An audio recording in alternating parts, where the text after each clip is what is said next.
প্রিয় শিক্ষার্থী বন্ধুরা, তোমরা তোমাদের শিক্ষার সমস্ত তথ্য জানতে এবং সকল সমস্যার সমাধান জানতে এখনই জয়েন করো আমাদের ফেসবুক গ্রুপে। ফেসবুক গ্রুপের লিংক দেওয়া আছে ডিসক্রিপশন বক্সে। স্বাগতম সবাইকে ওয়েস্ট পয়েন্ট একাডেমিতে। আশা করি তোমরা সবাই ভালো আছো। আজকে কথা বলবো সপ্তম শ্রেণীর বাংলা বার্ষিক পরীক্ষার নমুনা প্রশ্ন নিয়ে।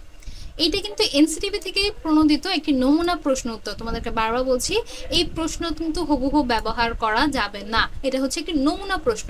আসলে প্রশ্নটা তোমাদের পরীক্ষায় কেমন হবে তারই একটা নমুনা তোমাদেরকে দেওয়া হয়েছে। আচ্ছা, 2024 সালে তোমাদের সপ্তম শ্রেণীর বাংলা পরীক্ষা শুরুতে নৈমিত্তিক প্রশ্ন থাকবে কিছু 25 মার্কের, এবং বাকি 75 মার্কের থাকবে রচনামূলক প্রশ্ন, যার সময় থাকবে 3 ঘন্টা, পূর্ণমান 100।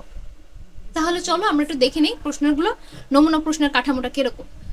প্রথমে নৈমিত্তিক প্রশ্ন 25টা থাকবে, যেখানে তোমাদের প্রতিটা প্রশ্নের মান 1 করে, এবং প্রতিটা 25টা থেকে 25টা প্রশ্নের উত্তরই তোমাদেরকে দিতে হবে। ঠিক আছে, এখানে দেখো এরকম ভাবে তোমাদেরকে 15টি নৈমিত্তিক প্রশ্ন থাকবে বা এমসিকিউ, যেটাই বুঝো না কেন। এখানে এই ধরনের প্রশ্নের সাথে আসলে তোমরা পরিচিত, কিন্তু 3 নাম্বার প্রশ্ন দেখো।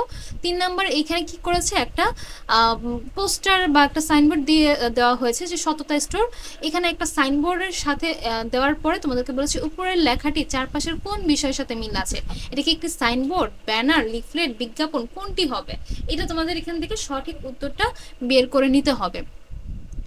এছাড়া তোমাদের দেখো 5 নম্বরের মতো এরকম প্রশ্ন থাকতে পারে যে নিচের কবিতাংশটি পড়ে পরবর্তী 2টি প্রশ্নের উত্তর দাও।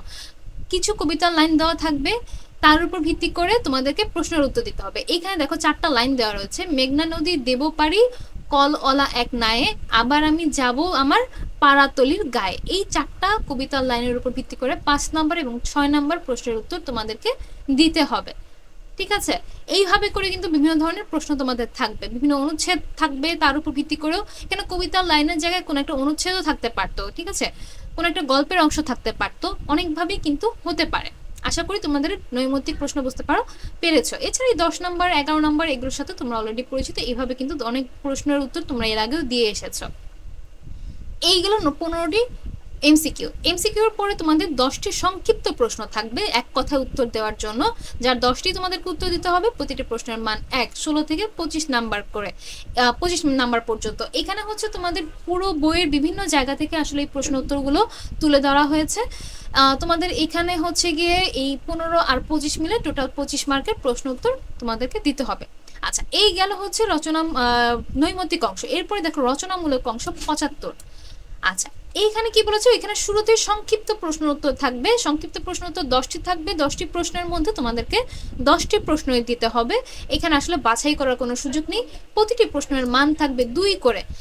ঠিক আছে, 10 দুগুণে 20 মার্কস থাকছে তোমাদের এইখানে ঠিক একইভাবে কিন্তু তোমাদের বইয়ের প্রতিটা অধ্যায়কেই টাচ করে প্রশ্নগুলো করা হবে।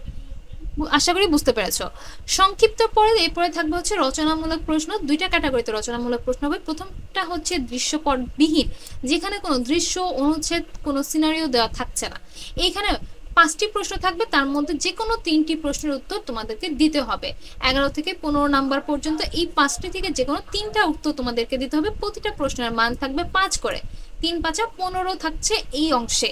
এবং এই অংশটা তোমাদেরকে বলে রাখি, তোমাদের সপ্তম শ্রেণীর 3য় অধ্যায়ে, বাংলার 3য় অধ্যায়ে যে ব্যাকরণের অংশটি রয়েছে, সেই ব্যাকরণের অংশ থেকেই কিন্তু এই 5টি প্রশ্ন বেশি থাকে। ঠিক আছে, তোমাদের এই জন্য ব্যাকরণের অংশটা খুব ভালোভাবে পড়তে হবে। এই ছিল রচনামূলক দৃশ্যপটবিহীন থেকে প্রশ্নের ধরন। আমি সমস্ত লাইন পড়ছি না, তোমাদের আশা করি বুঝতে পারছো। এখানে কি আছে দেখো, সমাস আছে, প্রত্যয় রয়েছে, যোজকের ব্যবহারে চাক করে 4টি বাক্য।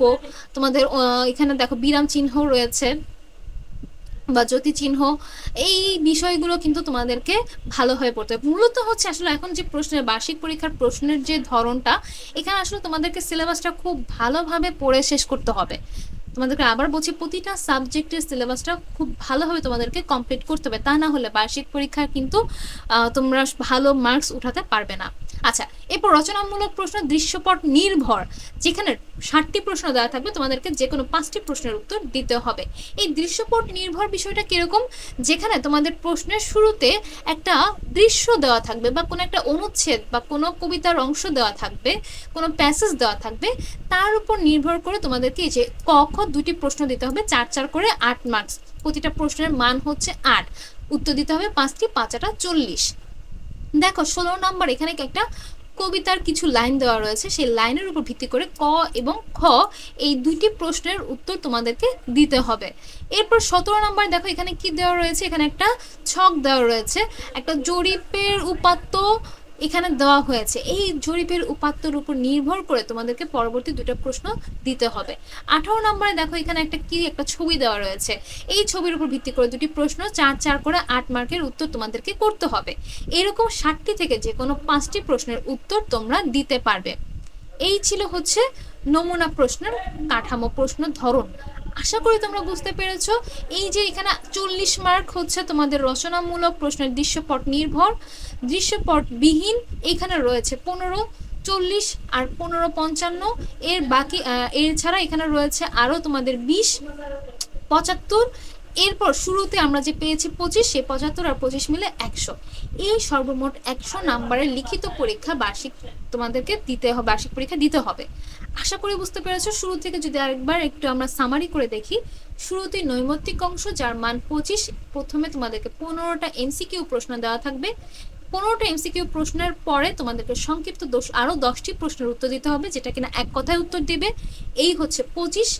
তারপরে রয়েছে তোমাদের সংক্ষিপ্ত প্রশ্ন আরও কিছু দেওয়া থাকবে, যেটার মান থাকবে 2 করে, 10টি থেকে 10টির উত্তর দিতে হবে, 10 দুগুণে 20। রচনামূলক দৃশ্যপট নির্ভর 5টি থেকে 3টি উত্তর দিতে হবে, যার মান 5 করে, 3 5 15। এরপরে দৃশ্যপট নির্ভর যে কোনো 5টি প্রশ্ন দিতে পারবে, 60টি থেকে যে কোনো 5টি, প্রতিটি প্রশ্নের মান হচ্ছে 8। এখানে হচ্ছে 5 8 40 মার্ক। এই নিয়ে সর্বমোট 100 মার্কের তোমাদের পরীক্ষা। আশা করি বুঝতে পেরেছো। তারপরেও যদি তোমাদের বুঝতে কোনো সমস্যা হয়ে থাকে, কোনো অংশ যদি বুঝে উঠতে না পারো, তোমরা আমাদেরকে সেটার জন্য কমেন্ট বক্সে কমেন্ট করতে পারো। আমরা চেষ্টা করব তোমাদেরকে সেটার সঠিক উত্তর দেওয়ার জন্য। আমি বলবো তোমাদের বার্ষিক পরীক্ষার প্রশ্নের ধরনটা খুবই সুন্দর এবং গোছানো, এবং এই জন্য তোমাদেরকে পুরো বইটা মানে সিলেবাসটা, সম্পূর্ণ সিলেবাসটা খুব ভালোভাবে পড়তে হবে, খুব ভালোভাবে তোমাদের সিলেবাসটা কমপ্লিট করতে হবে। তা না হলে বার্ষিক পরীক্ষায় ভালো মার্কস তোমরা তুলতে পারবে না। পরবর্তী ক্লাসগুলোতে, পরবর্তী ভিডিওতে আমরা প্রতিটা অধ্যায় তোমাদের যে সিলেবাসটি রয়েছে সপ্তম শ্রেণী বাংলার, সেই বাংলার সিলেবাস অনুযায়ী প্রতিটা অধ্যায়ের কীরকম কতগুলো সংক্ষিপ্ত প্রশ্ন হতে পারে, কতগুলো রচনামূলক প্রশ্ন হতে পারে, তার ভিডিও তোমরা পাবে। সেই ভিডিও ক্লাসগুলো পাবে তোমরা এই ওয়াইস পয়েন্টের চ্যানেলে। তাই তোমরা এখনই আমাদের ওয়াইস পয়েন্ট চ্যানেলটাকে সাবস্ক্রাইব করে বেল আইকনটা প্রেস করে রাখো, যাতে প্রতিটা অধ্যায়ের সংক্ষিপ্ত এবং রচনামূলক প্রশ্নগুলো তোমরা সহজেই নোটিফিকেশন পেয়ে যেতে পারো। তাই আগামী ক্লাসে, আগামী ভিডিওতে প্রথম অধ্যায় থেকে শুরু করে সমস্ত সিলেবাসের রচনামূলক সংক্ষিপ্ত প্রশ্ন পাওয়ার জন্য তোমরা আমাদের সাথেই থাকো, এবং যে কোনো প্রশ্ন তোমরা আমাদেরকে কমেন্টে অথবা ভয়েস পয়েন্টের ইনবক্সে, ফেসবুক পেজের ইনবক্সে করতে পারো। ডেসক্রিপশন বক্সে লিঙ্ক দেওয়া থাকবে। সবাই ভালো থাকবে। ধন্যবাদ সবাইকে।